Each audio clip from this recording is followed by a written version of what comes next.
Right, this panel is entitled Agile Allocation in Private Markets, Myths, Tools, and Good Practices, which is quite a lot, really.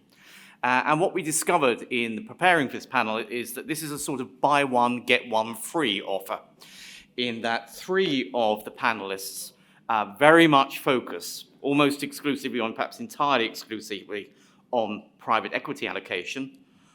But one of our number here, Dadong, actually ranges across a much wider terrain. Private credit, private debt, private equity, infrastructure, real estate, for all I know, yachts in Cannes Harbour. So for the opening set of questions, I'm going to turn to, if you might describe the Euro 3 here, because they're all based on this continent, and they're all private equity focused, and ask them about the concept of agility in that space. I'm then going to ask my colleague here to address a slightly different set of questions, because in a sense he has a wider set of terrain in which to attempt to be agile.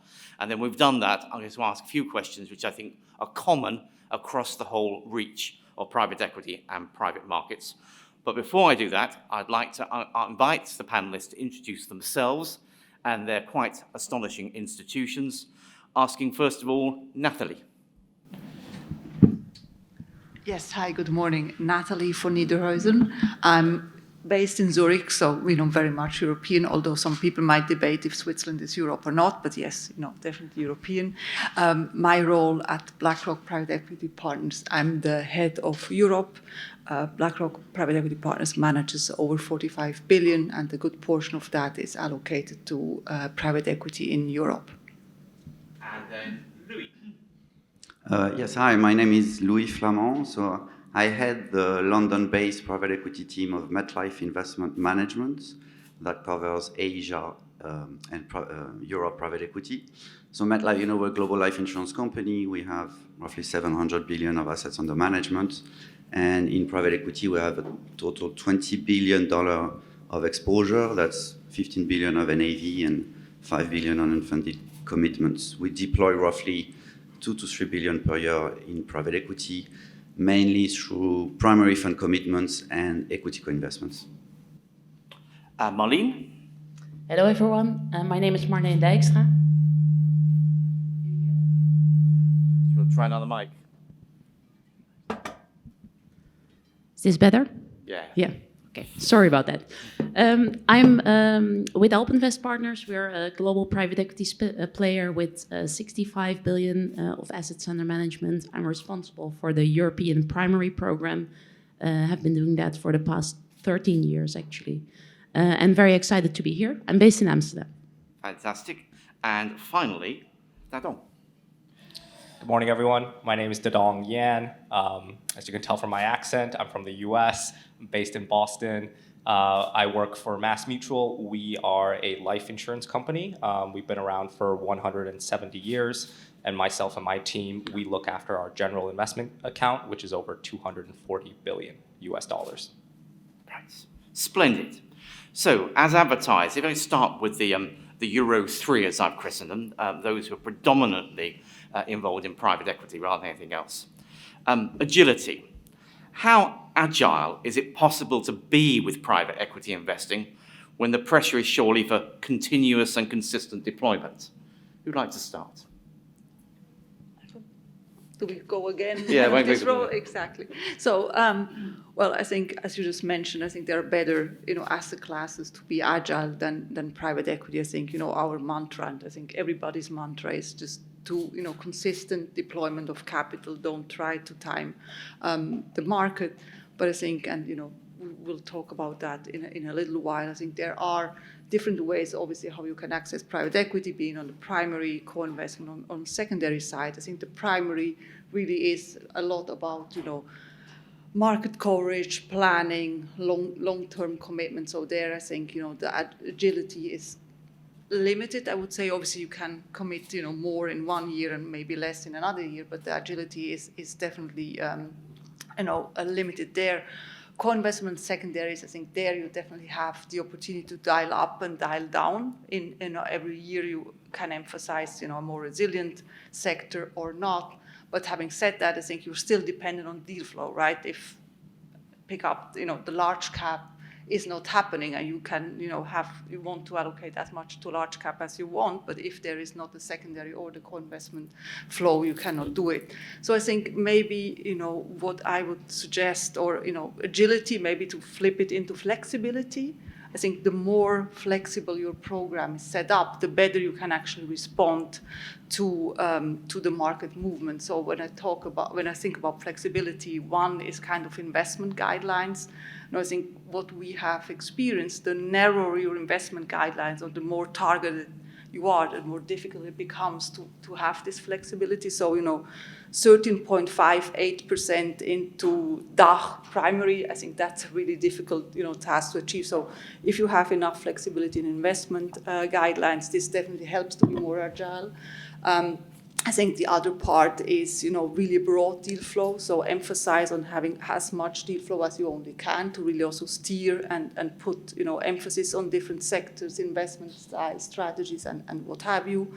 A broad team helps, right? If you have enough resources, enough experience to look at different opportunities, be it, on the structure of financing, on the different levels of the capital structure you can invest in. So I think this helps to be more agile or flexible in an asset class that generally is not as agile. Molly. Yeah, I think that was a very comprehensive answer already. By nature, this industry is not agile, but with the market maturing and there being more possibilities also to do indeed like secondaries, co-investments, to sell, like do more active portfolio management, like sell some of your exposure if you feel that is the right time. I think there's ways to be a bit agile in this market. And indeed, like that's linked to what Natalie said about resources.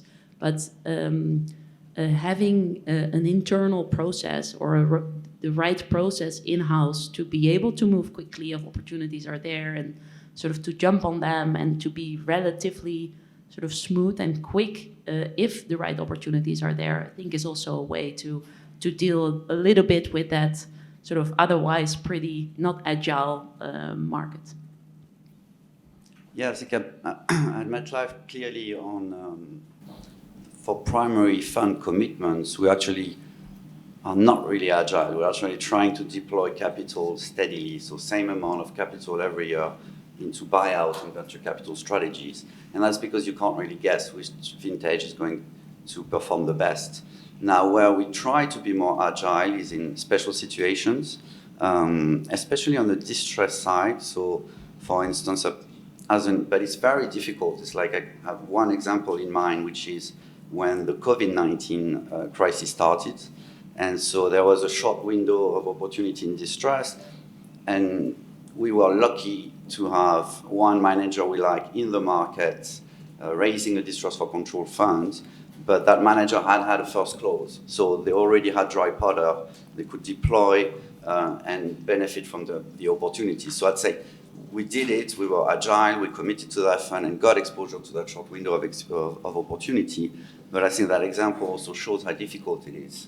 You may want, sometimes if you have enough capital, to set up a separate managed account to play a certain opportunity, but it takes time to set up a separate managed account. So it is difficult indeed, I think, on the fund investment side at least. Okay, so sticking with you, Louis, and asking a question going back the other way. Do LPs have access to the right amounts of capital at the right time to ever be truly agile? Yeah, I think that access to capital at the right time is one hurdle. And I see another one, which is the opportunity set. And I see one example, I think, if you think about today, many LPs are over-allocated to the asset class. And that's, on the back of a fantastic 2021 where performance was really strong. So some may have the denominator effect issue at the moment because what's happening in the public market, but others also may have the numerator effect, which is again due to that outperformance in 2021. And that means that either they sell in secondaries, maybe they think it's too late, so then they reduce commitments. commitments will be reduced in 2023 and maybe even in 2024. Let's assume there's a recession in 2023. Maybe 2024 will be a very good vintage. The vintage that follows the recession is a good vintage. But in that example, you see that LPs may lack capital to actually commit more in 2024. They may actually end up committing less than they did in 20 and 21. So that's clearly, I think, an issue for many LPs, unfortunately. And secondly, the opportunity set, again, maybe if in 2024, you may not have many managers raising funds because they raise a lot of capital in 2020, 2021, and maybe if there's a recession again, they will spend more time working on their portfolio. So yeah, two orders for me. It's really availability of capital and opportunity set. Marlene. Yeah, I think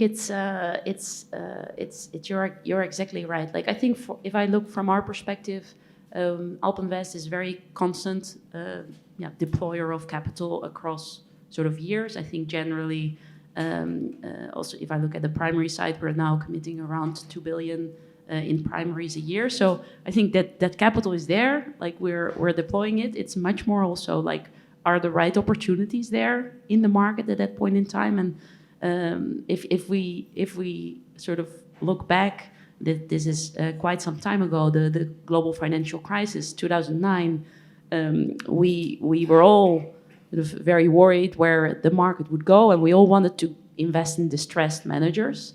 We spent a ton of time analyzing that market, trying to find the right players who could do that. They were not there. Like there was no, like we thought it would have been a great opportunity, but if you can't find the managers who can actually successfully deploy and successfully raise funds to have that strategy, it's sort of impossible to allocate capital to them. So it is, it's availability of capital, availability of managers to invest it with is definitely a challenge. And you also see that in certain years that are considered more attractive from an investment opportunity point of view are typically more difficult fundraising markets. So people tend to try to avoid these windows, and then it further limits the opportunity set.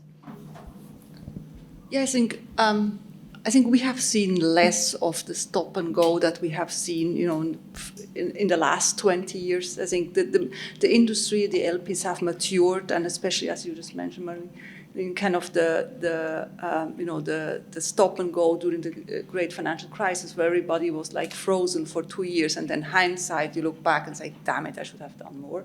I think so. The industry has matured. That people understand that. Again, the stop and go is not ideal, so they're planning better. And I think what helps us and our LP, quite a lot also in planning, we have, most of you have it, kind of a very nice, cash flow planning where you actually can, model the NAV. We update it for distribution, so you get a pretty good sense like where do you stand, and obviously you can, have that one done.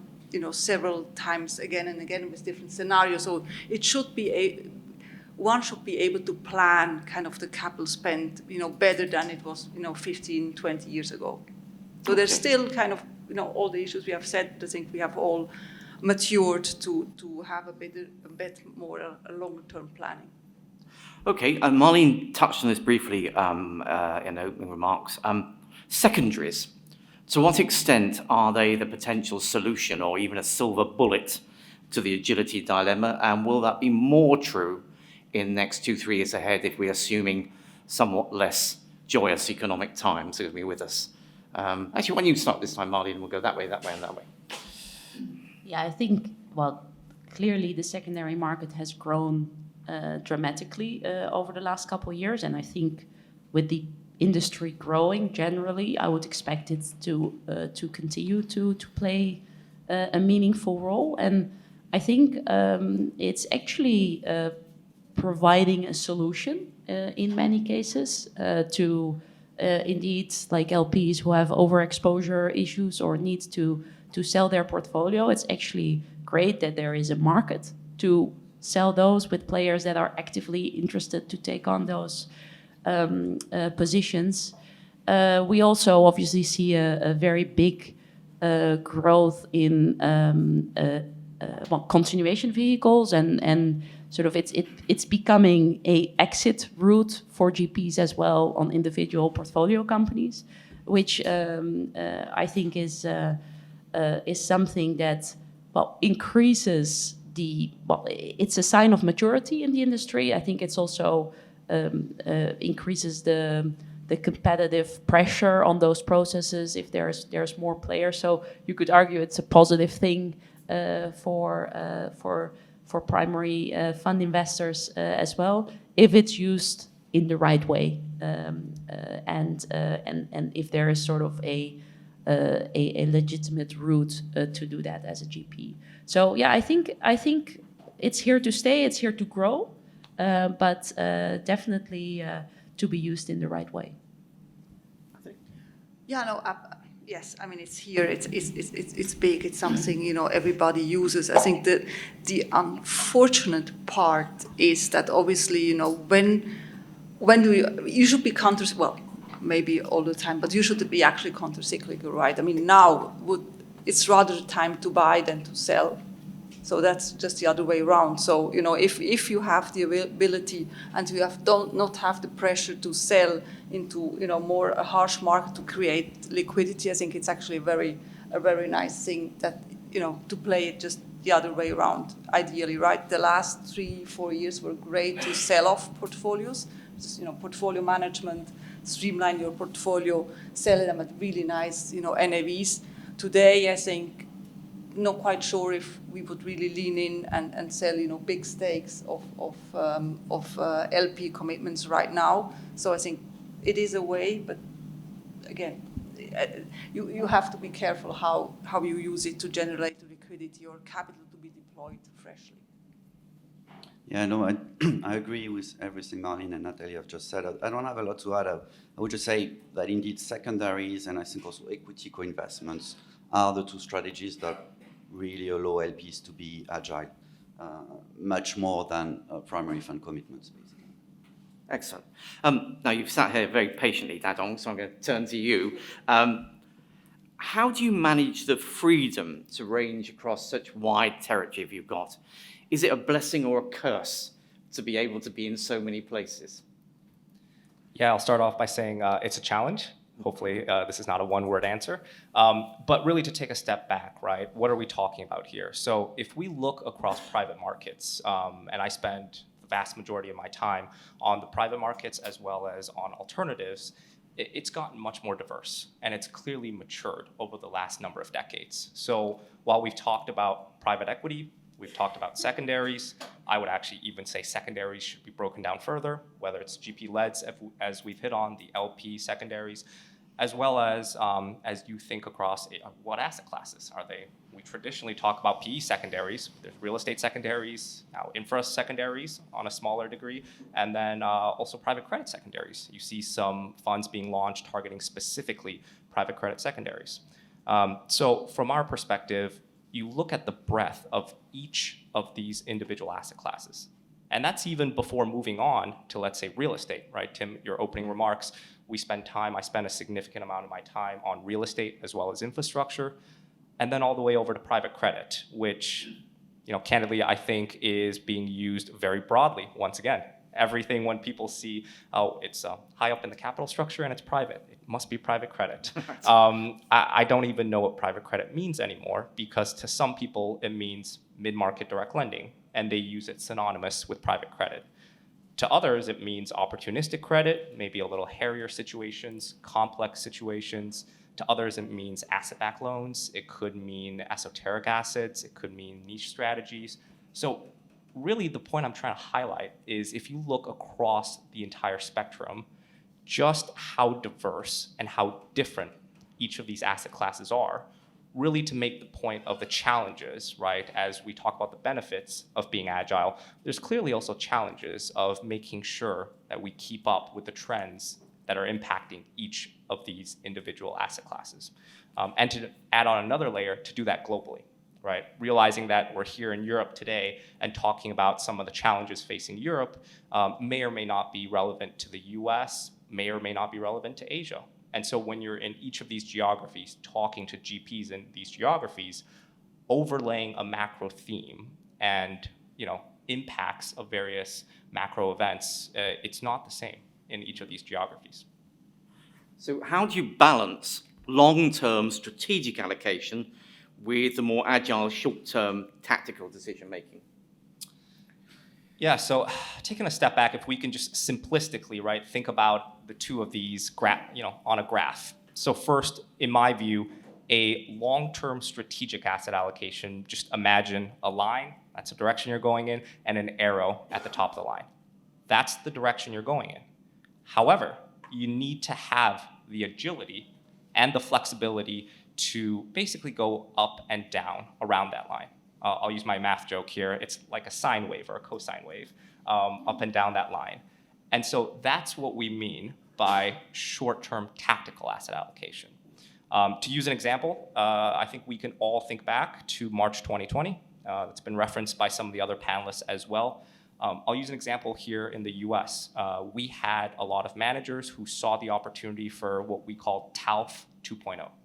It's a rinse and repeat of the great financial crisis with TALF 1.0.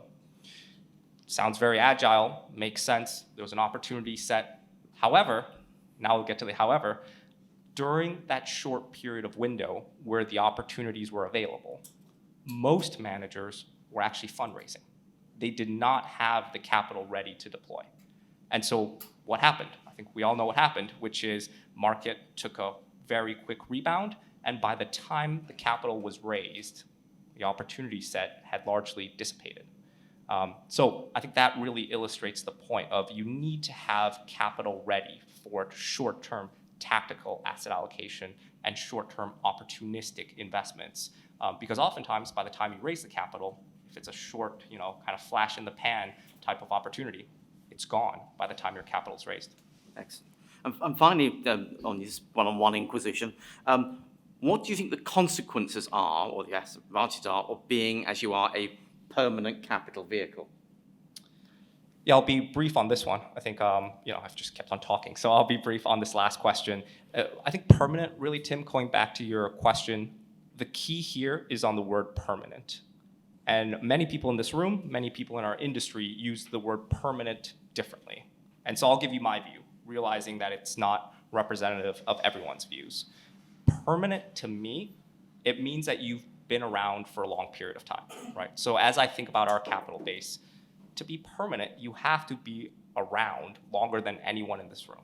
And if you can't say that, then you're probably not permanent. And so for us, having been around for 170 years, I think of that as permanent. I also think about scale, right? Having sufficient scale such that when assets go up, they go down. But at the end of the day, there's a giant rock of assets that you will always have to deploy through cycles. That gives me great comfort around permanence. To use now more the analogy that everyone thinks of, I think it's very challenging to have permanence in funds where you have defined, investment period, defined maturity of the fund life.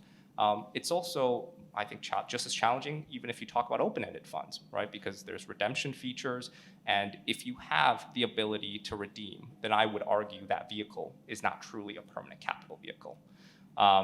So I think those are some of the considerations. The last thing I would consider, which I think most people don't think about in permanence, is it's a huge blessing for me to work at a mutual insurance company.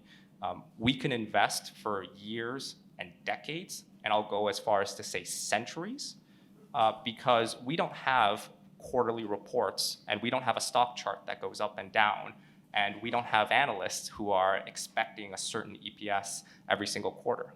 So that, tying all those things together, right, around permanence of capital, that absolutely impacts how I invest. It impacts how I can just kind of push away and not think about these exogenous factors and just focus purely on the investment merits of various opportunities we see. Thank you very much. Now, I've got some questions I can ask of the Fab Four collectively, but I wonder if there's anyone in the audience who at this stage has either a question or an observation or just sheer envy in the case of this gentleman that they'd like to express. Any questions? Oh, come on, you're not that shy. Okay, well, I'll start with one which I think telepathically I've divined from the audience, which is the private equity model itself, with the classic supposed 10-year funds, sufficiently agile? It doesn't seem to have changed much in the last X decades. Should it? Would you as allocators be interested in somebody who came to you with a different sort of private equity model? Perhaps starting with Natalie. Well, the question, the answer is yes. It would be interesting to see. Well, and there have been some, side pocket funds, continuation vehicles. So there has been a certain creativity in the industry. But having said that, I think 99% of the things we see is still the, 5, 10 plus 2. And then the plus 2 is, we still have funds that are like 99 are still running. But I think, yes, there is, potential likely to have more flexibility or more, kind of open structure that would allow us to be more agile. But honestly, I'm not as smart that I have come up with something. So, GPs in the room, if you have ideas, please share it. I think it's also, like, theoretically, the answer is yes. And in practice, like, we are also at AlpInvest, our own programs have similar structures as well, with which we raise the capital. So you have those 5 plus 5, and then extensions. I think it works, and other structures sometimes are more difficult for us to deploy to, like evergreen structures, etc. So I think the answer, I fully agree. Like, we should maybe think about better solutions and also things that may make things more agile, but on the other hand, the standard makes it, in a way, easy and practical as well to work with. Yeah, personally, I mean, I like the current model, the 5-year investment period, 5-year harvesting period, and then extensions, because I think its purpose is for GPs to be agile, not LPs to be agile. And as an LP, you invest with the GP. The GP makes the investment into direct companies on your behalf. So you want them to have that agility. The 5-year investment period is I think, the right time frame. It allows them to sometimes be more patient, sometimes deploy more. And if we were to come up with another model, maybe with a shorter investment period, so that maybe LPs could be more agile, maybe it wouldn't work for LPs also. I mean, we've seen over the last 2 years with GPs coming back to market every 2 years. I don't think LPs were all very pleased to have to re-underwrite funds every 2 years and also have the resources. Often it starts to be an issue. So I'm not sure there is a better model, but maybe. So just to add on to that, I think what we've seen, and some of the GPs are actually here, have raised longer duration vehicles, right? So we have seen 15-year vehicles, 20-year vehicles. So that's one step in terms of some GPs trying to think outside the box and have longer duration vehicles. Now, I'm not saying that's a good thing or a bad thing. There's a lot of debate back and forth on the validity of those vehicles, but I think both sides have merits there. But that is something that we see in the industry. The other thing, just to come back to the continuation vehicles, right? If you think about really what that is allowing certain sub-assets of the fund to effectively have a longer life. So you can almost think about those assets as having a longer fund life. So we've seen through these innovations in the secondaries market, the industry's attempt to address some of these issues with the more rigid traditional fund structure. Well, I'll kind of take that one up because I know at least one panelist has quite firm views on this. Continuation funds, are they an example of agility or are they an example of inertia? Natalie. Politically correct, it depends. No, look, I think, we have all debated, we have seen the latest stats, on discontinuous continuation funds or, one handing it over to the next one and just being kind of within the private equity circle, assets being in the private equity circle forever. Look, I think you really have, and I don't think there is a black and white answer, this is bad or this is good, but I think it has to make economical sense, and not economical sense for a GP, but economical sense for all the investor and the company. I think that's where we get not emotional, but very focused on if this is just a way for GPs to crystallize their carry and just top up something, and you don't see the economical value of or sense or logic of a continuation vehicle being done. I think we have all the luxury to say no. We don't need to do that. And I think when we are looking at continuation vehicle, we want to see a clear alignment.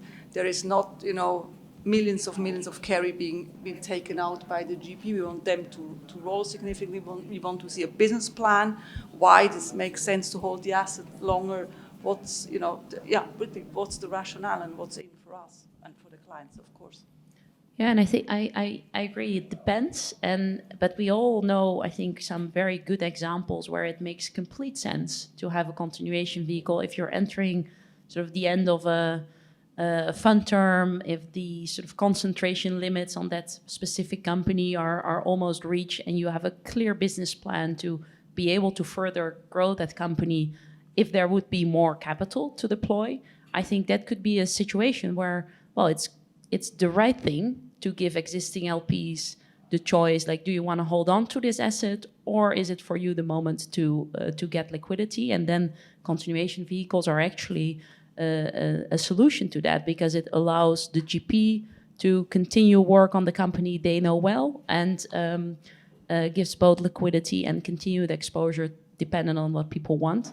Alignment is key, so I think that's one of the most important things in this. And you want there to be sort of a good story also for the next period, with sort of enough commitment from the GP alongside that continuation vehicle. And for existing LPs to have what we call status quo or close to status quo option to roll and keep that exposure if they don't want liquidity.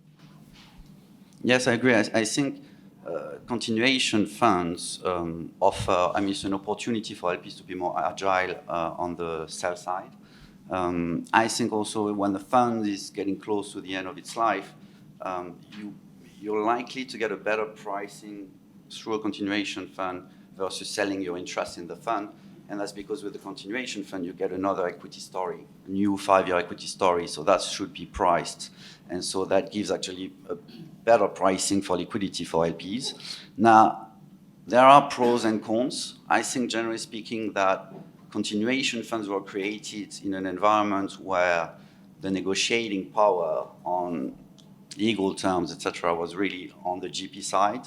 And I think there is need for more language in LPAs to create, restrictions, rules around setting up those funds.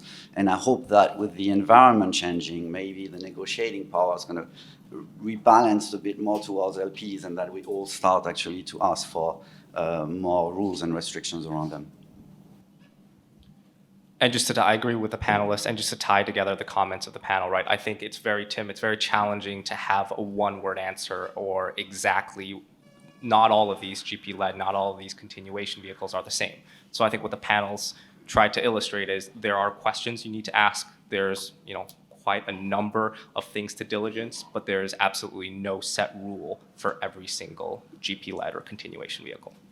Okay, but one innovation within, if you like, the more traditional structure that does seem to be occurring, albeit amongst a small set of very important actors, is 2 or 3 of you referred to 5+5. We've now seen quite a few examples of really big blue chip funds deploying a clear majority of their capital faster and coming back to people like your good selves after, say, 3 years and sort of offering you another exciting opportunity to invest. But because they've deployed so quickly, the number of exits from the actual immediate past funds may be 0 in certain prominent cases. So you're really having to rely on the pre-historical record in making those decisions. Are you comfortable with that? No. Emily, You raised your microphone so quickly that you obviously had a view. I think, as Louis also said earlier, I think the 5-year investment period is actually great and well designed because it allows you to invest across cycles. And we've all seen 2006 funds in our portfolio that invested too quickly in 2006 and 2007, and then the global financial crisis hit, and many of these funds just look horrible, right? So if you don't use sort of the entire cycle and play around that. So in principle, there is a good thing about being disciplined and following and having that vintage year diversification in the fund.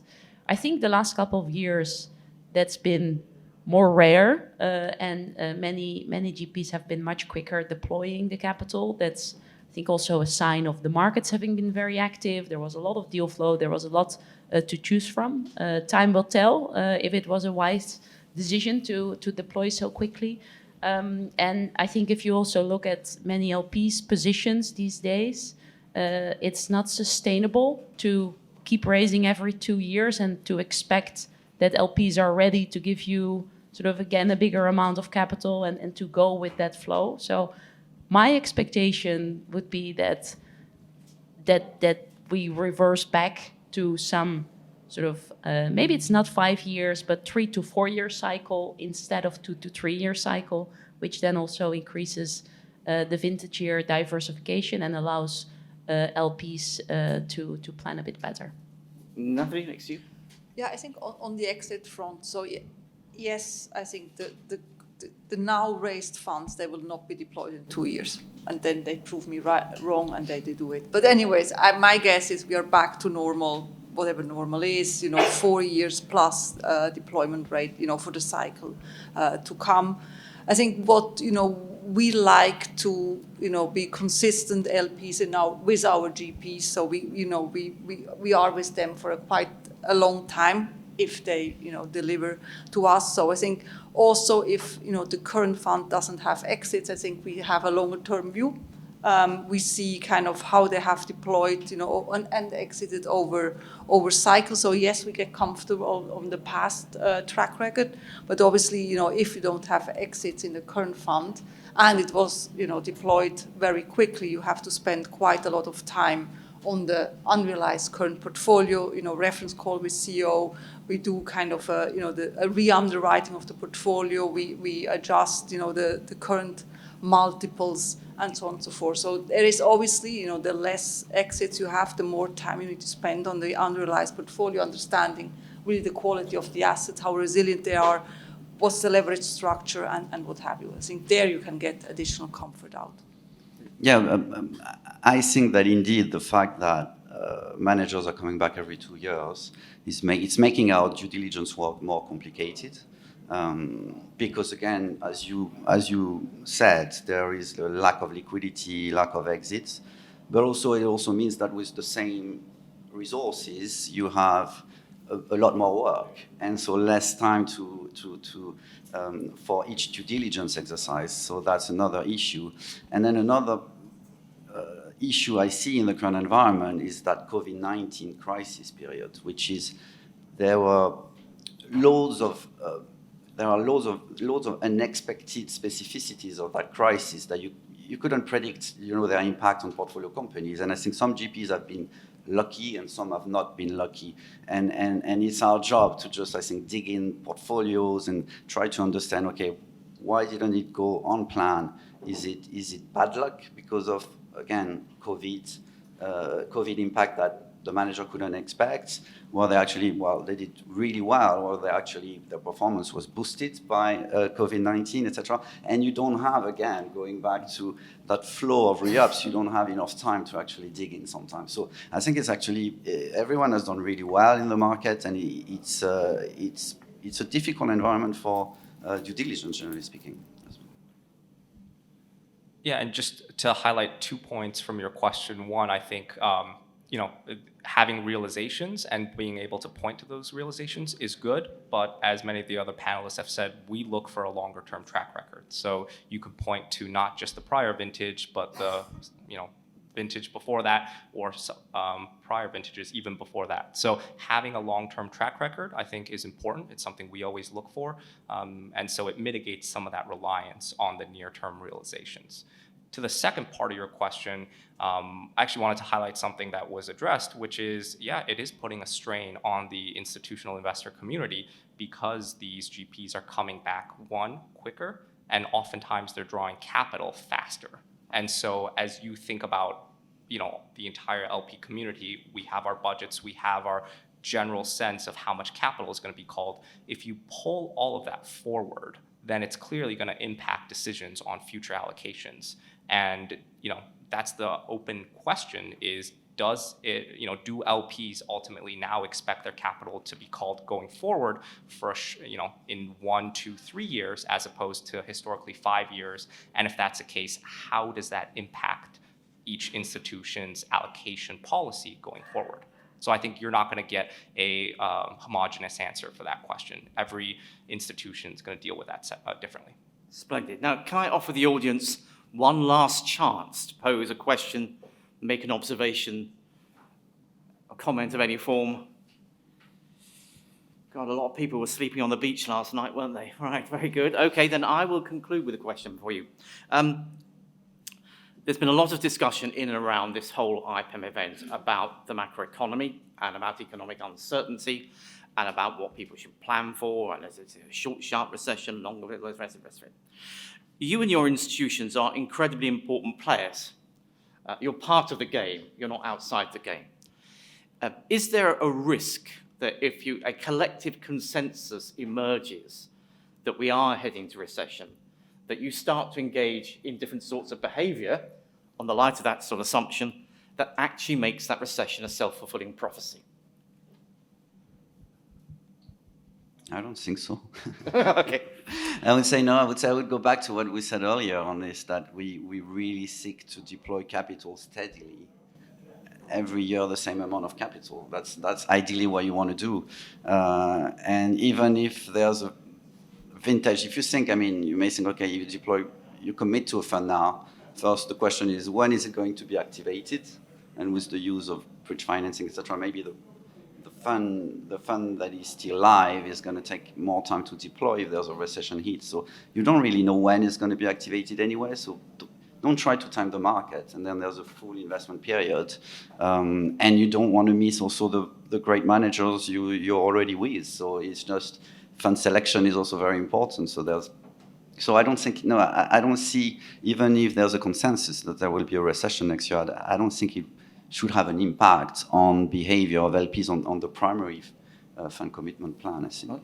Yeah, no, I agree. I think that's coming back to the beginning of this discussion of like the primary fund commitments not being sort of perfectly agile to begin with. Like you want exposure to the market, you want to have that across cycles, you want to have that sort of consistently, so that you so that you have like that sort of constant exposure. And it's about for us to select the right managers that are able to deploy successfully across cycles and make those choices, like what are the right industries to be sort of invested in, what are the right assets there. And that's, I think, for us, GP manager selection is what we sort of spend most of our time on. And then within sort of that market, within those years, like be with those managers that are sort of best placed. Quick final words from the two edges. So obviously, macro evolution you cannot ignore, right? It's a very key factor of making your decision. But I think at the end, how we see it, private equity is very much a micro play. So you can have the headline like, Germany is off recession really bad, or, Switzerland, or whatever country. But within this country, you have excellent companies, excellent management team that excel, that grow. So I think it's one shouldn't be afraid just because you see macro lines. I think underlying there are excellent industries, companies everywhere in the world. And just really quickly, I agree with the other panelists. I think we all invest across cycles with a long-term view, most of our institutions. And so, no, I don't think the short-term, recession will impact our long-term holistic view on various asset classes. Well, on that very upbeat consensus, can I thank the panel on your behalf very much indeed. Cheers.